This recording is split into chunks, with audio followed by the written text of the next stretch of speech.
Hi, Troy Love. Hello. Last webinar of the year. Can you believe we're Oh my like at the gosh. end of 2023? I've been Mm, sending out emails about starting 20, or I mean, but at the end of 2022, I've been sending out lots of emails this morning about starting 2023 on a recovery note. So, just seems like it was yesterday that it was New Year's. So it's yes. crazy. Yeah, I was reaching out to somebody that had originally started reaching out. They still haven't chosen a recovery path in 2019. And I'm like, oh my gosh, all these years later, and you're still, spinning around. So, that's always sad. I'm always grateful for the ones where I'm going, yes, it's not always easy, but I'm making progress. So yeah. Yeah.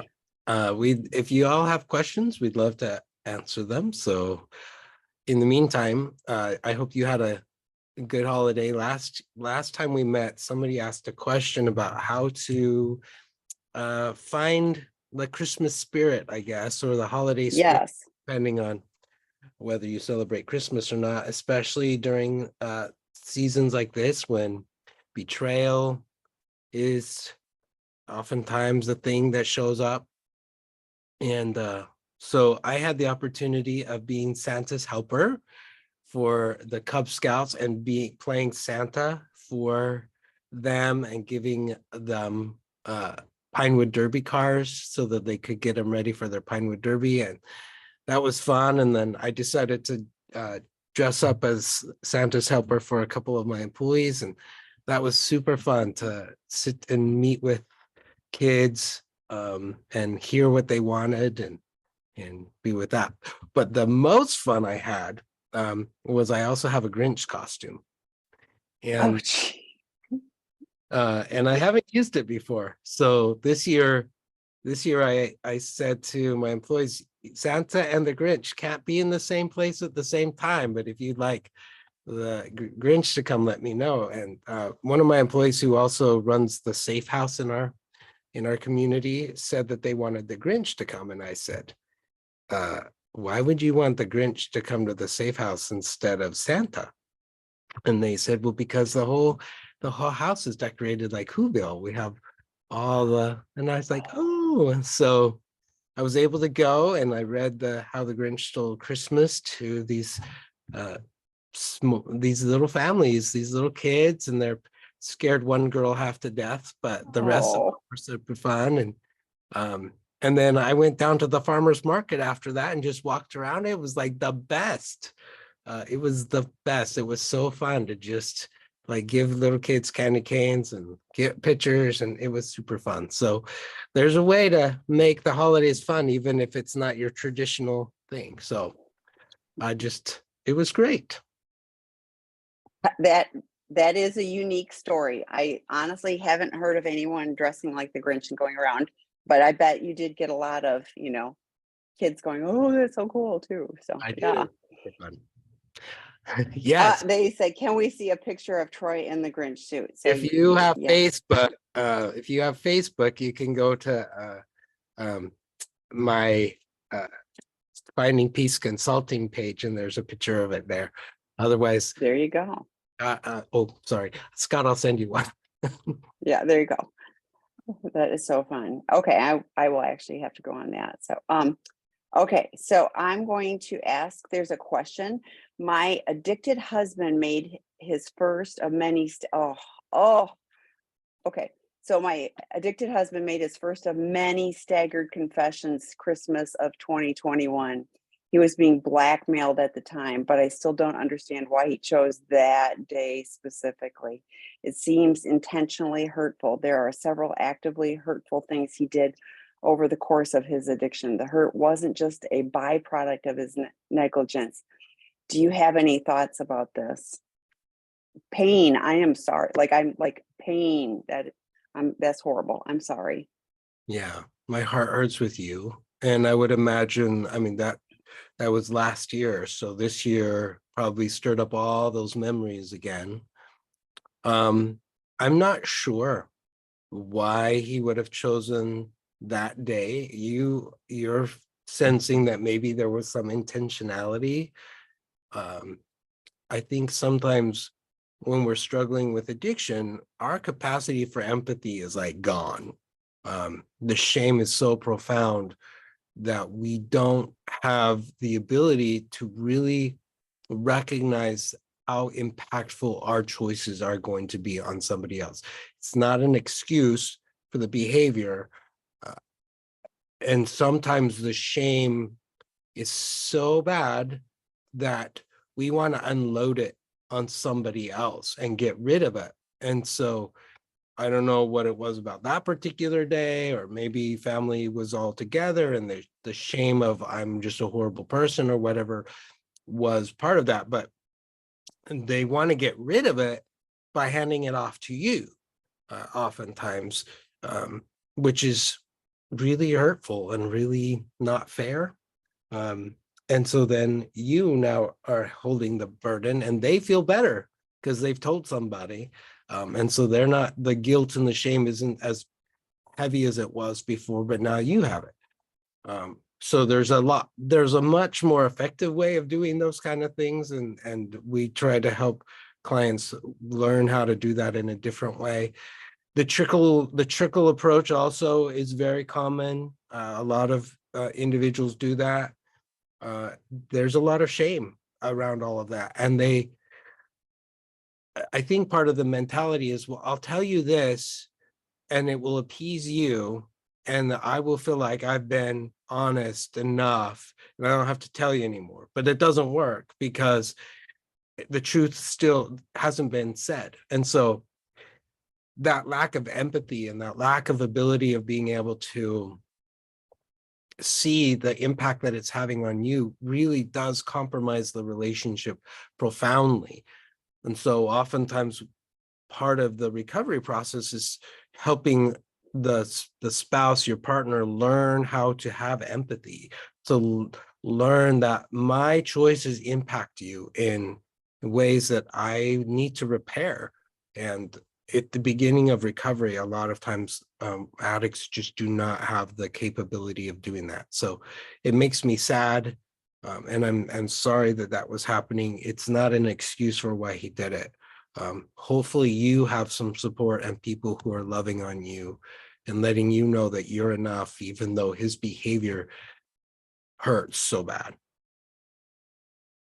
Yeah, I was thinking the same thing of like, well, if he's being blackmailed, and yeah, I hear this more and more. This is becoming a bigger thing than even a couple of years ago. But with the blackmailing, I don't know if there was a time, like so that there was pressure from that. But it's often, I think, the immaturity that Troy was talking about of like, I don't want to feel this bad. I'm going to tell you. And I hear this all the time. And like, the addict goes, oh, I feel so much better because I've been honest. Well, honest to a degree. But I call these like vomit disclosures, where it's like, I'm vomiting this information all over you, and you unfortunately have the stench of this, and the other person's going, oh, I feel better. And it's so unfair. It's so unfair. And you're right, thoughtless, from the standpoint of, um I, like, and choosing Christmas. It's never going to be a good day, to have that. But I would encourage you as a partner to hold a healthy boundary for your safety and say no more trickle disclosures. We're going to do this in a, like Troy said, with the help of professionals, to make sure that we do it well. And one more time, because if you think you know everything, I'm sorry, you don't. I mean, that's just the reality that, that happens all the time. Even with people who do a formal therapeutic disclosure, there can be things that are forgotten, but then there's a plan for how we're going to navigate that. So it completely changes, how it happens. And it isn't just you getting blindsided with, oh, another bomb is dropped on you. So, but I'm really sorry for the hurtful day, particularly on a momentous day like a Christmas, or anniversaries, anything, where birthdays, where there's special significance, of it. But finding, I hope you did have, like Troy said, some people loving on you and caring about you, and you able to separate his behavior is not the holiday and doesn't have to tarnish every aspect of it. I hope you found some joy and peace with that as well. So tough stuff. None of this stuff is easy. I mean, honestly, I was talking to somebody. I talked to lots of people. I was talking to somebody, and they were like, "Oh, I've backslid," and I was like, "No, you haven't. I mean, like, nobody has like the manual of like, and then this is going to happen, and you're going to do this. You are doing the best you can at any given time, and things get thrown at you. So the thing as partners you can do is create a healthy boundary for you so that there is safety for you emotionally, physically, financially, spiritually, so that you have that and have support, to hold you, when your addict is, causing problems. But it doesn't have, like, it hurts, but it doesn't have to completely, knock the wind out of your sails then. So, okay. Next question. I have difficult time tolerating the uncertainty of my spouse's recovery as a betrayed partner. My rejection wound feels so huge right now. What steps can I take with my therapist to heal this wound so that I'm better able to tolerate the uncertainty? That's a great question. So the first part is, what do you end up believing about yourself when I'm going to say he, but when your partner is uncertain, when maybe your partner is struggling a little bit, or they've slipped, or they've gone into yellow middle circle behavior or red inner circle behavior, and they've relapsed, or they're not being completely honest, those kind of things. That's a betrayal that bumps up against that betrayal, and you identified rejection. What do you end up believing about yourself when that happens? And is that conclusion that you've drawn true? So I'm not enough, I don't matter, there's something wrong with me, I can't trust him. Is it true? Is it not true? That's the first part. And for the first of those, you are enough, you matter, all of those things, those are all true. Maybe you can't trust him. That may also be true. So part of that is being able to identify that his behavior does not define me. I'm enough. I am worthy of love and belonging. And he's struggling with some stuff. Now, different people will take that different places depending on what's going on. Sometimes a person will feel like, I'm enough and you can't figure this out, and so I'm not gonna stay with you anymore because it doesn't feel safe. Other people are like, I know I'm enough and I know that you're struggling, and if you had cancer, I don't think I'd be leaving you at this time, but I see that you're struggling, and so, but your behavior is your behavior and it does not define me. So that's the first part, is making sure that you are not letting his behavior define you and your identity. That is a huge part of the work for betrayed partners. Amid all the trauma and the betrayal, and depending on the severity of what they did, and did they compromise your health and all those kind of things, those are huge things that some betrayed partners have to deal with. Underneath that, though, is what do I know to be true about me? What is my truth? When you're able to do that, the word isn't easier, but you have an increased capacity to not take it personally when he's struggling, when his behavior is uncertain, or when he's all over the place. You have a stronger ability to not take that personally and be able to stay in your solid, grounded place. And if that pattern continues with him, then you're able to actually be in a place where you can make some tough decisions from a grounded, loving, compassionate place. But when it gets tied into, like, I'm not sure that I'm enough, where you end up taking it personally, that becomes harder. It becomes really hard. And then we end up becoming more worried and dependent and wanting to like check everything and want to validate, and like we could become very clingy because I'm not sure that I'm enough. And so prodependence model that Dr. Weiss comes up with, the premise of that is that I am enough. And it's okay for me to be compassionate and caring for you in your struggle, but your behaviors do not define me, and I can have boundaries around that. I'm not sick. There's nothing wrong with me for wanting to stay in this relationship. I am enough, and you got your stuff that you're going to work on. Is that helpful? Yeah, yeah, no, and I agree. And so like I said, I talked to lots of people. So I was talking to a couple yesterday, and a therapist had said that, oh, he won't ever do that again. And I about fell out of my chair because I'm like, I've been in recovery for a few 24 hours. I have a really nice chip, and I still won't tell you that I'm never going to do that again. Like, I'm going to do what I need to do on a daily basis. So the challenge, for both addicts and partners is living in the reality of, we have a chronic condition, and as long as we're taking care of it, I use the diabetes analogy often. If I'm eating right, I'm exercising, I'm taking care of myself, I won't suffer the negative consequences of diabetes. Likely I'm going to take care of what I need to do. If, however, I'm choosing to, eat all sugar and not do anything good for me, I'm going to have negative consequences. So similarly, not 100%, it's not a 100% analogy, but if I take care of myself today, if I take care of my recovery today, if I'm in active, I use this all the time. I'm in active recovery rather than an active addiction. And, it's you don't stay still in recovery. You are either moving forward or you're sliding backwards. That's I've been around a while. That's a truth.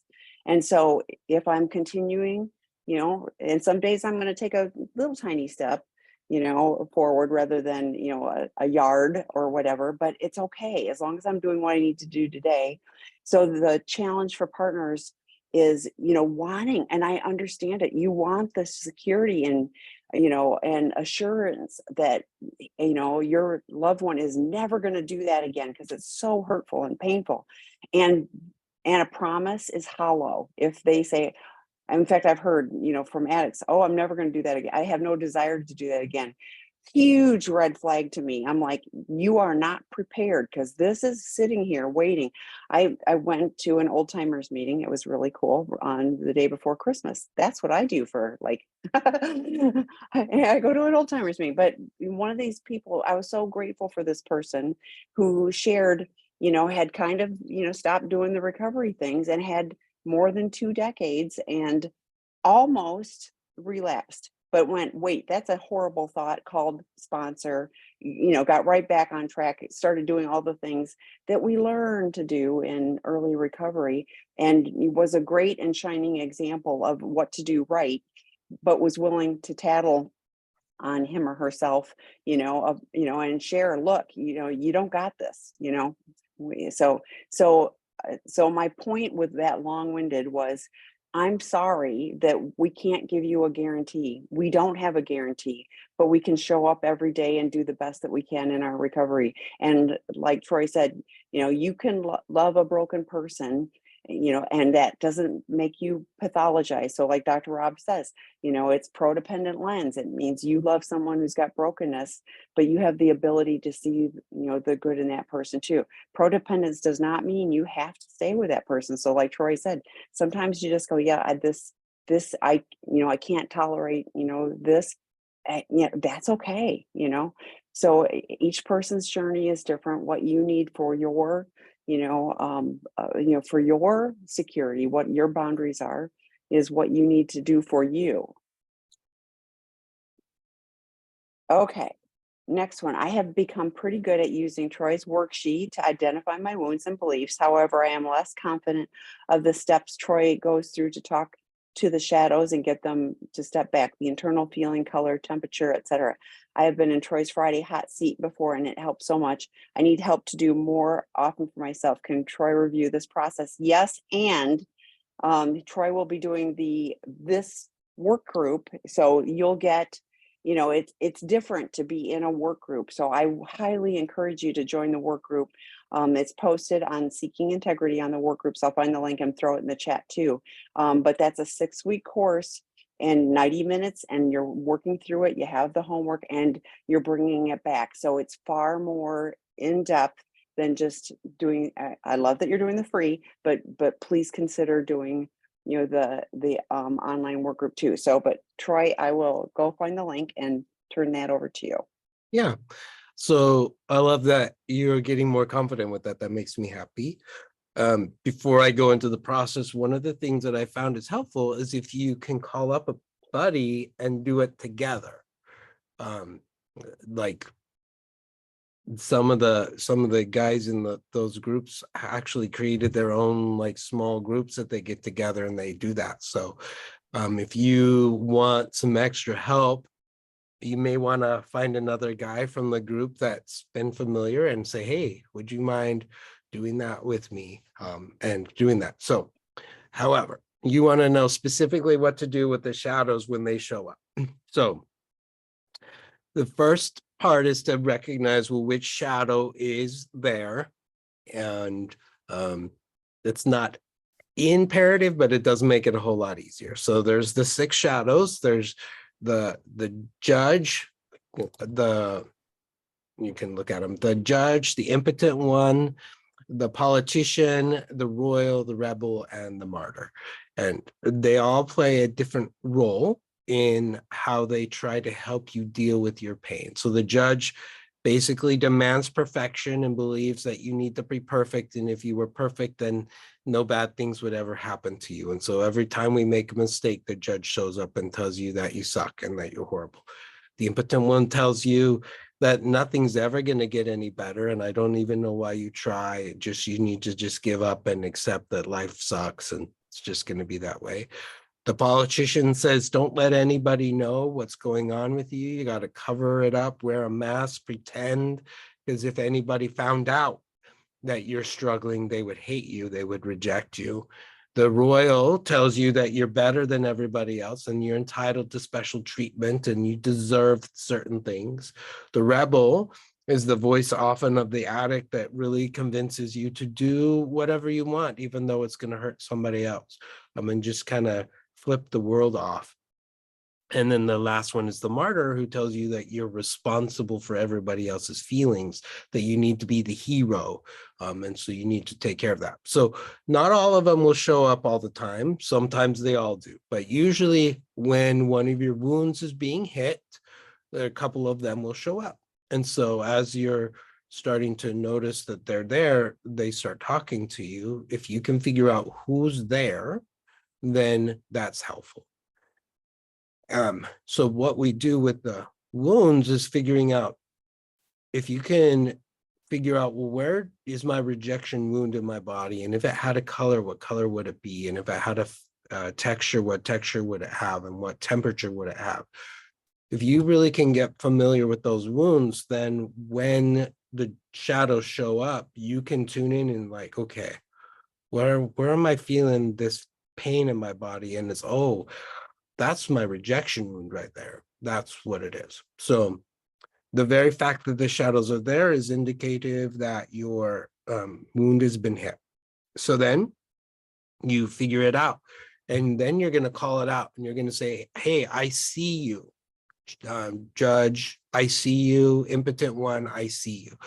And one of the activities that I have people do is draw those shadows on a piece of paper. Like, what do they look like?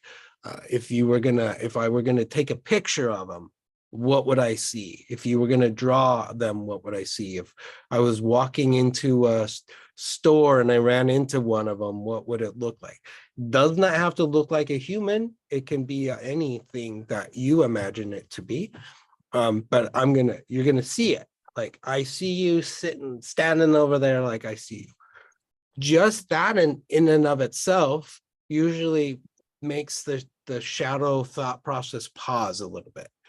And you're able to, it's like, what? You can see me? I don't want you to see me. And then we ask it a question. what wound are you trying to prevent me from feeling? What's the wound that's being triggered right now that you're trying to help me with? And if I can go into that sense, oh yeah, that's my rejection wound, that's my neglect wound, oh, that's my betrayal wound. Okay. What that does is it gives me an opportunity then to practice some compassion for myself, because the shadows are not going to do that for you. They're not gonna be compassionate. They're trying to make you not feel the pain in really maladaptive ways.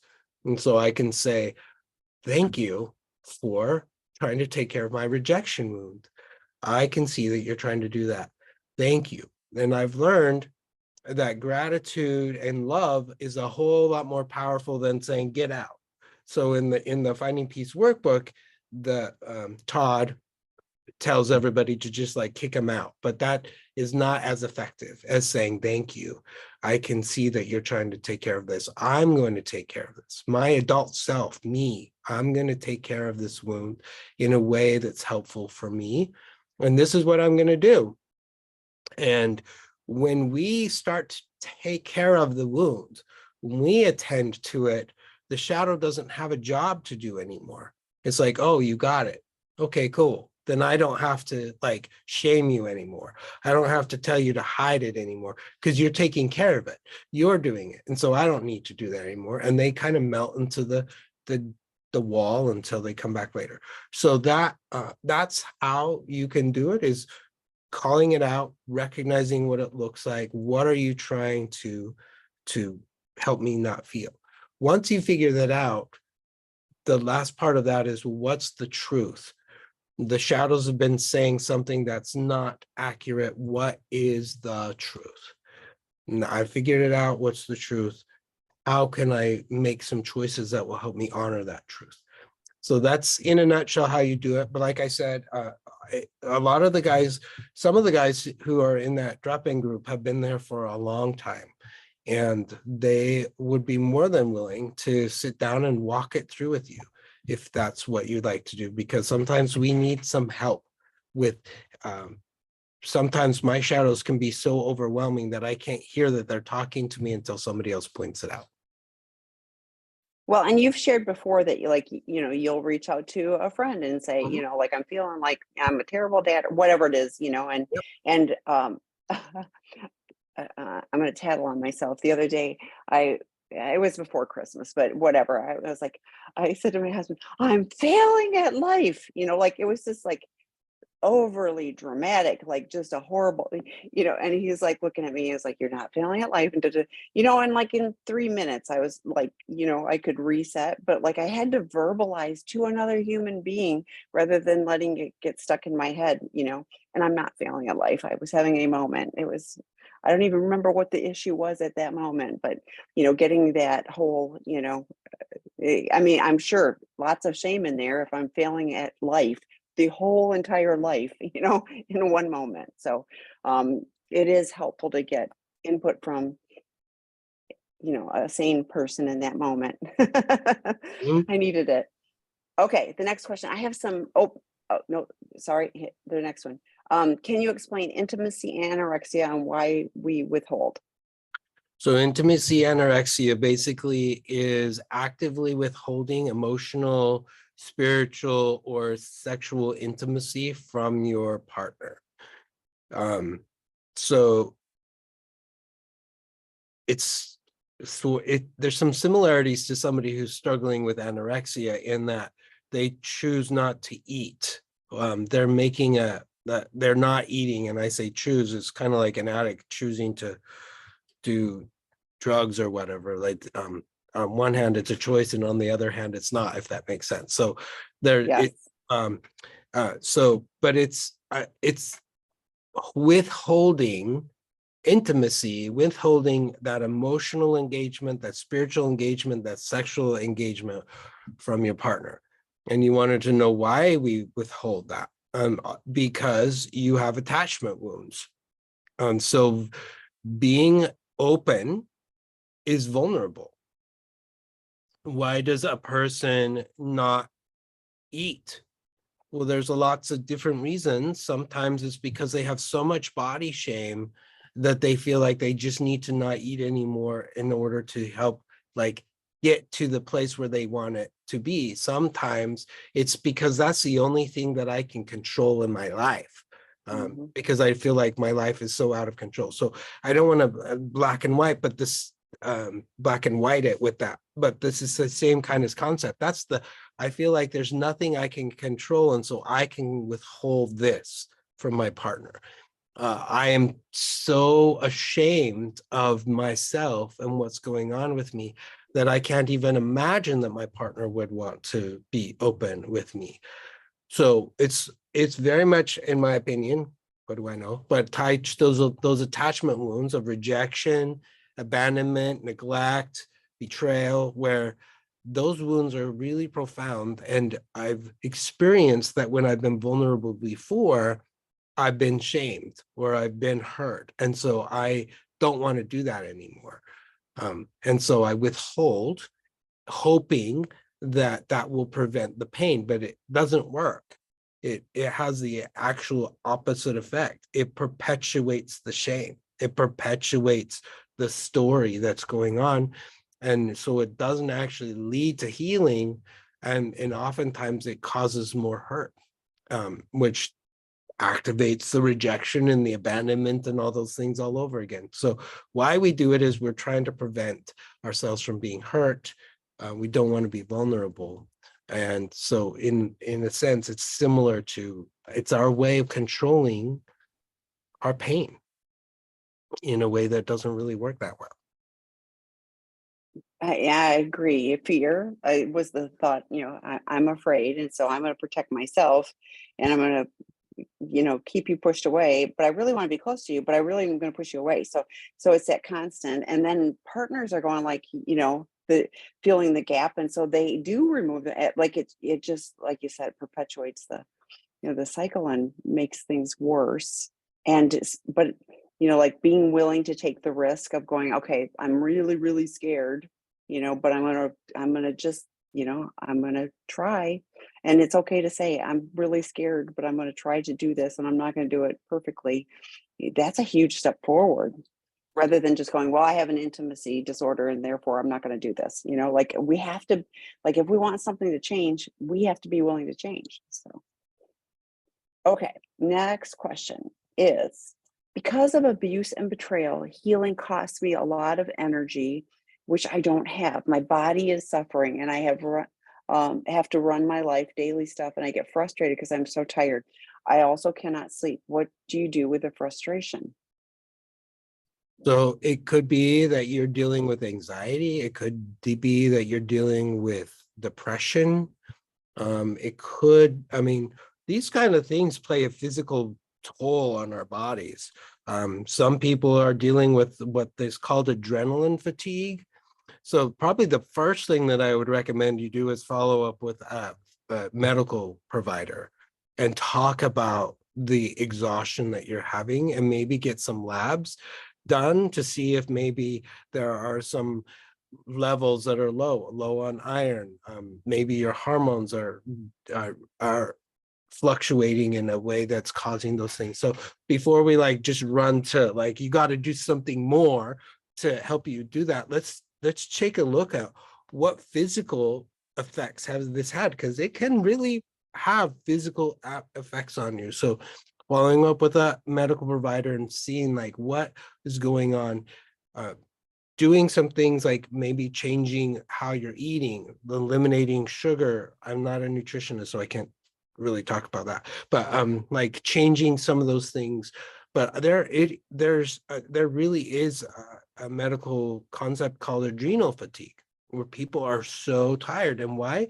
Because their body has been running on adrenaline for so long that they're exhausted. And it would make sense if you're a betrayed partner and you've been abused, you're like on hyper alert all the time, and your body is like, I'm tired of being hyper alert, I'm just done.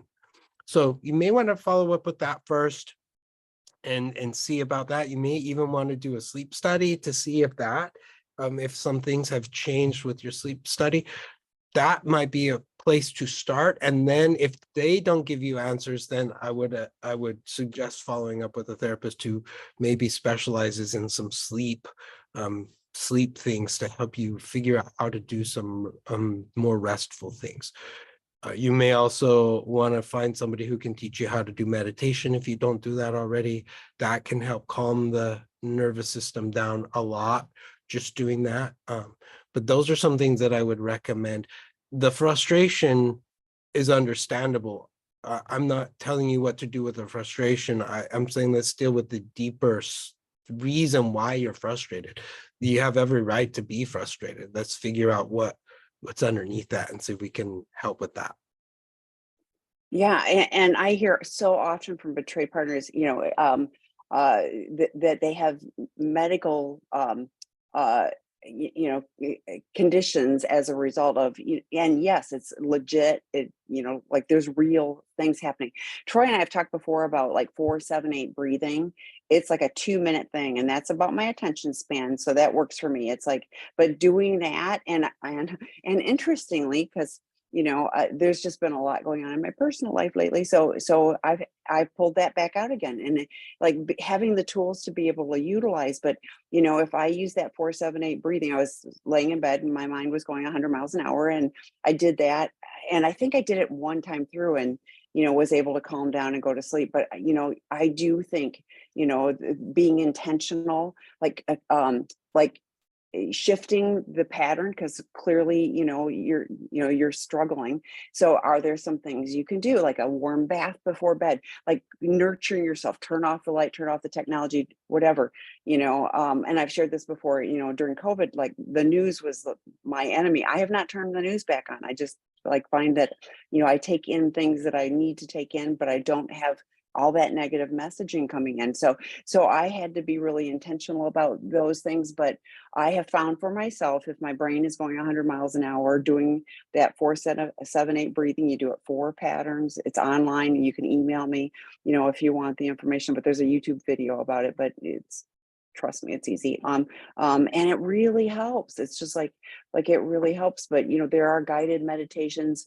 I haven't used it, but like Calm app. I mean, there's different things that you could use, that may help you settle. Because the other thing, I read the book, Why We Sleep, and I wasn't huge on sleep. I'm too busy. But I was like, I am committed to getting more sleep, because all of the things, your body, mind, everything, is impacted by sleep. So I have been intentional about going to sleep, and, not having a TV on. I mean, all of those things just to help, shift things, for myself. So I love that you're asking the question and that you're working towards that. But and Troy mentioned a sleep study that maybe I would try some calming things first and see if that doesn't, chamomile tea. I have a friend that swears by chamomile tea at night. Great. I mean, it's like, find what works for you. Um, uh, you and I hate that the betrayal, I'm thinking too, Troy, with all the voices of shame and all of those voices, I have a feeling they're having a party, in this person's head, instead of letting someone be calm. So even, helping identify what's happening, and, and doing the I hear you, I'm taking control of that, could be empowering as well. Absolutely. Okay. Next one, my husband is in denial and deception. 2 months ago, he stopped seeing a CSAT. 6 months, he's been seeing a biblical counselor. We've had this before. It has been communicating with other women that the accountability partners he put in place are not keeping him accountable and don't know what to ask for. The biblical counselor is going to confront him in January sometime with his lack of true repentance and tell him he can no longer help him because he needs better, more help than he can give him. I suspect my husband will refuse to go back to his CSAT. My husband says we see things differently and that he is unwilling to jump through hoops. I've asked him to. He continues to ignore me, to do what I want. Do I wait and see what happens in a few weeks, or move ahead with a legal separation? I've been advised to get temporary orders to get him out of the home. Any suggestions? So I can't give you legal advice because I'm not a lawyer. I can tell you that waiting is probably not going to change the outcome any very much at all. So really the question is, when are you ready to do something about this? And you want to wait a couple of weeks because it is better for you, or do you feel like you need to do it right now? What are the consequences if you decide to move ahead and get temporary orders now? What would happen if you waited a couple of weeks? Those are some things you may want to talk about with a lawyer or a legal person to help you just kind of work through those kind of things. You're saying, based on what I'm reading, that you don't believe he's going to follow up with a CSAT. You have evidence that he continues to not be honest in his recovery. And so it goes back to, what do you believe about yourself because of his behavior? And I'm hoping you can separate his behavior from who you are. You are worthy of love and belonging. You are worthy of having a partner, if you want one, who's honest and tells the truth and has integrity. You're worthy of those kind of things. And if you're in a situation where that isn't happening, when you connect with that sense of truth, what does your heart of hearts invite you to do? Oftentimes spouses will ask me, well, how do I know when it's time to leave? And I said, I can't give you that answer. I can just say that when it's time, you know, your heart knows. So leaning into letting people love on you, knowing that you have support from other people, knowing that this is going to be a hard process if you decide to leave or him leave, but that you are worthy of respect and dignity and those kind of things. Breathing into that is going to help guide you as you make some choices about what to do. I wish I could tell you what to do, but that doesn't usually work out that way. So let's work out well when I tell people what to do. So I just invite you to tune into your heart and know that you're worthy of love and that you listen. It sounds like you believe in God, so you listen to what the message from heaven is telling you too, because God loves you and wants you to be happy. Yeah, and I like, it distresses me that you tell him, this is my boundary, this is what I need for my personal safety, all of those things that I mentioned before. And he's like, I'm unwilling to jump through hoops, and you see things differently. And you're asking him to be, to commit to the vows that he took. You're married, so, he took vows, you took vows, you've honored them, and he's not. And he perceives that you guys just see things differently, and you do, because you're looking for him to actually step into recovery. And like, I even have concern if he just goes back to his CSAT, been there, done that. I don't know what would change. Maybe something would, but if that's all he's doing, these issues are like I said earlier with the diabetes, analogy. Like, it's it's a daily thing. And seeing, even the most qualified, amazing therapist once a week for 50 minutes is not enough to combat years and decades old, thinking and behaviors. Somebody shared earlier, it's like, okay, I'm learning these things, but how do I, incorporate that? Yeah, that's what we have to do. So it is, 12-step meetings, drop-in groups, peer, accountability. Debbie McRae did a great webinar within the last month on accountability, and she had, a number of steps, and this is what it looks like. And for somebody who wants to be, on a recovery journey, they're leaning into that. Sometimes maybe not quite 100% leaning, maybe it's a little bit more like dragging in, but they see the benefits of it and are willing, even though it's uncomfortable, it's different, and your husband, unfortunately, is, digging his heels in of, you're not going to tell me what to do, and we just see things differently, and I'm only going to do the things that I want to do. I do think it's interesting that the biblical counselor is going, I can't help. That honestly is, I appreciate that somebody's going, this is above, what I can help you with. But but I'm with Troy. What do you need to do for your safety, physical, emotional, financial, spiritual, like those are things, those are your needs. What do you need for you? And I agree, Troy, when I often hear, like somebody, and I'm not saying you need to leave. I'm like, but I hear somebody like knows in their head, but they haven't got it in their heart. And when those two things connect, that's when they're able to make a decision. And a decision is the incision. So whatever you decide, there's grief and loss. Whichever way you go, there's grief and loss. So honoring that, if you choose to have the marriage, separate, there's a loss of the relationship and a loss of what you hope for and all of that. If you stay, there's a loss of the right now of the, safety, of who he could be too. So it's all painful stuff, but I'm so glad you're here. I'm glad you're leaning into support for you too. So okay, can you repeat, please, why you should not shout and send the shame voice away? It's not that you shouldn't. You can totally do that if you want to. I've just found that saying thank you is more effective. So if you need to, it's like, you are driving me crazy. You need to get out of here. And that works for you. Fantastic. I found that me saying, oh, you're trying to help me. You suck at your job. So I'm going to do it. Works a little better than that. But if that's what you need to do, you can totally do it. It's not that that's wrong. It's just love and compassion is a whole lot more effective. I love that. So one of the questions asked was, what's the name of the video over the benefits of the accountability? So I'm going to put that in the chat. It's where all of our previously recorded webinars are.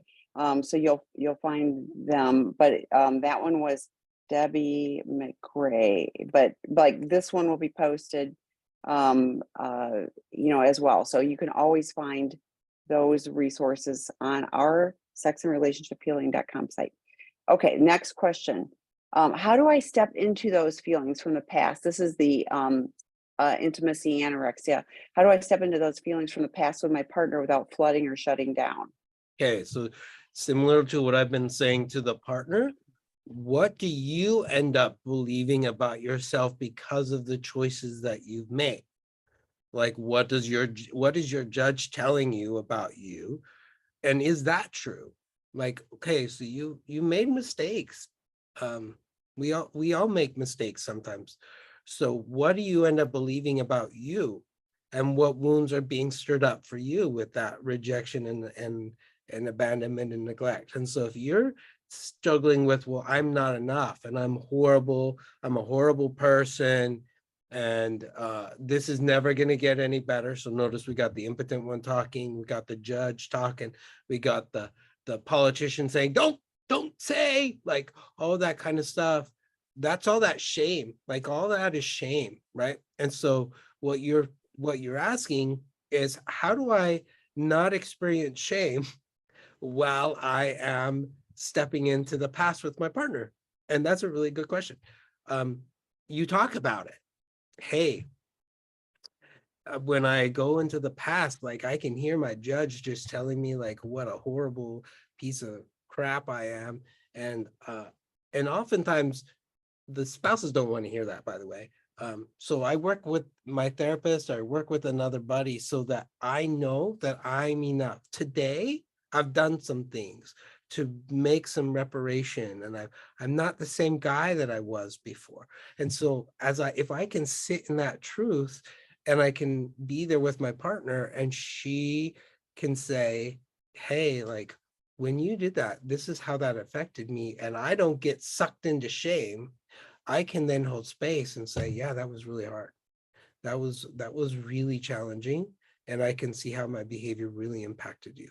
And I'm not flooded and I'm not shutting down because I've been able to become shame resilient, is the term that Brene Brown uses. And so working on becoming more shame resilient helps you have more empathy. Empathy and shame are on opposite sides of the spectrum. So shame's over here and empathy's over here. So when an addict is very first starting in recovery, lots of shame, little empathy. But as they start to move and progress, they move more and more over to empathy, and they have a whole lot more empathy for themselves and for their partner. And that helps them then hold space. Yeah, and it isn't a trajectory where it all goes magically this way. There's a little bit of back and forth too. That would So be nice. yeah, no, it'd be lovely if, on this recovery journey, and then we just get to be zen, and we're so like, perfect all the time. That isn't reality. Like the program of recovery gives us the tools to do life imperfectly, but also gives us the tools to be able to make amends. So, okay. Next one, betrayed partner. My husband and I are both in recovery, 12-step, and have CSATs for over a year, working towards disclosure for January, in-house separated. I do not feel emotionally safe with my husband since last discovery 17 months ago and over 17 years. Is it normal that I have intimacy anorexia now, or is this a healthy boundary until safety and trust can be rebuilt? Yes, it's normal. And it is your way of protecting yourself. Because I don't know your situation, I can't tell you whether it's healthy or not. But I can tell you that it's totally normal that you're like, I'm not willing to put these walls down anytime soon. This does not feel safe. I'm not sure that I can trust you. So to me, if you were not sure you can trust somebody and it doesn't feel safe, it would be really hard to bring your walls down. And oftentimes when that happens, then shame ends up hitting you upside the head and saying, why did you do that? You idiot. Like, I can't believe that you let your walls down again. Look what happened. So trust has to be a part of emotional intimacy. It has to be. And so if that's not the case, then going to somebody who is, I don't know when, like recovery has lots of different phases, but going to somebody who specializes in recovering from affairs would be somebody that might be able to help both of you figure out what to do to create more safety. Having the partner demonstrate that they're doing things like going to meetings or going to their therapist, and they're checking in with you on a regular basis, and they're going to accountability and those kind of things that demonstrates that they can be trusted are also what's helpful. But it's absolutely normal for you to say, I'm not ready to be vulnerable with you right now. Yeah, I agree. And unfortunately, trust being rebuilt. Like he's known he's lied, all of those years, and you get discovery, like that's a good thing. No, it's a horrible thing. And so it often is that, you're, a year and a half behind from, and that's if he's doing everything right. And so the other thing that I'm kind of sensing, because you're in-house separated, that you're still, you're not seeing enough, that's moving forward, so that you're starting to go, oh, that's different. Oh, I see that he's trying there. I'm hopeful that, and there's a plan. So I'm sure you have, good help and support, for after your formal therapeutic disclosure. But I'm also hopeful that you see the real action and signs that, that he is making progress. But, I, like Troy said earlier too, it's like, it's grace for ourselves, being able to go, it's okay. Where I'm at is okay. What do I want to do to move forward? What do I need to see? And hopefully your therapist is helping you identify what are you looking that is going to help you be able to feel like there is some safety there. So, okay, next question. So this one is, when an SAPA treats and talks to his wife like an enemy, he's betrayed her for 40 years, will not make amends, calling it kowtowing, and has no empathy, failed poly, when lying in a 12-step and CSATs for 5 years relapses. Do you think it's a personality disorder, antisocial personality disorder, avoidant personality disorder, a narcissistic traits, prohibit recovery and changed heart? Are there specific treatment intensives for SA with personality disorder? Nothing stuck in the intensives he did. I'm actually putting, so we do screen, not every client needs a psychiatric evaluation, but if his CSAT is or if you are seeing this, then getting a qualified professional who gets addiction and personality disorders, is key. So probably I would say 15% of the clients that come to our Seeking Integrity program, do benefit from having that level of screening, so that, because it is important to understand if you've got somebody, who's, bipolar or, antisocial or whatever, understanding that and what their capability is to affect change. That said, there are many people who do have, those personality disorders that do learn to use the steps, learn to be truthful, etc. So one more thing, and then, but in our 12-step programs, we do have, there are some people who are constitutionally incapable of being honest with themselves. There are such unfortunates, but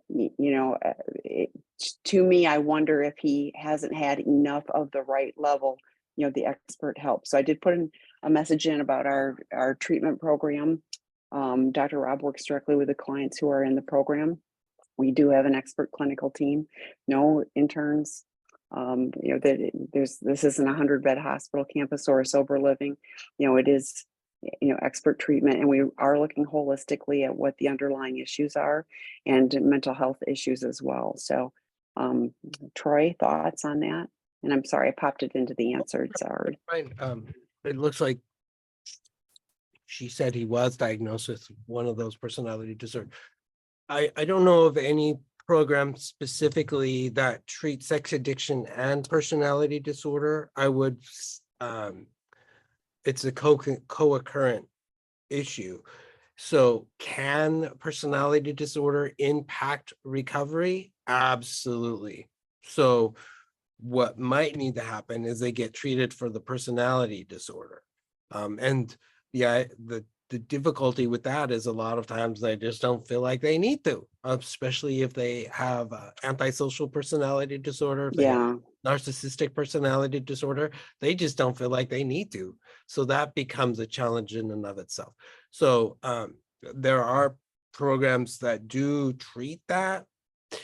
I don't know the efficacy of how well they are with treating that. I can tell you, like with borderline personality disorder, dialectical behavioral therapy works really well if you have a qualified person.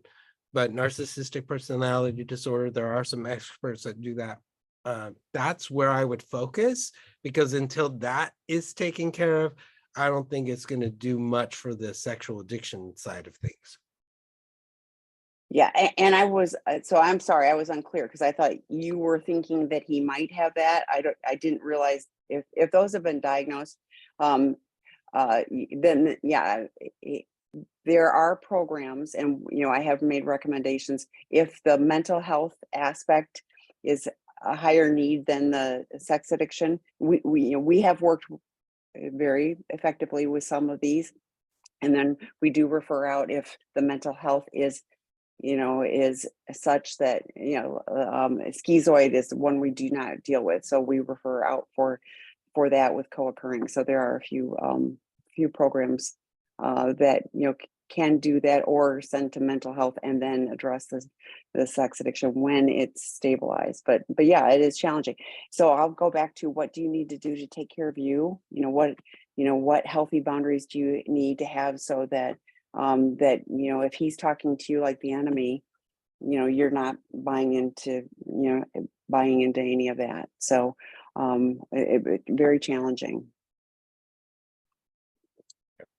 Okay, okay. He was professionally he was, okay. Sorry, I was in that, treatment program.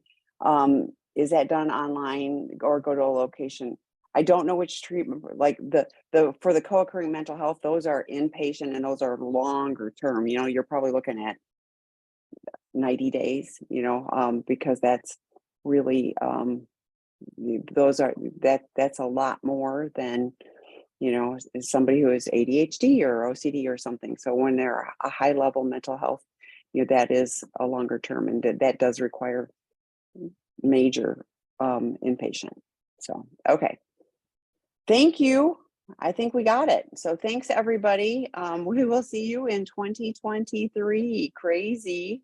So we'll start off January with the Wednesday series. Alex Avila will be back. But yeah, check out the lineup, follow the calendar this week. Again, we've got a few things that are not happening, you know, with the holidays.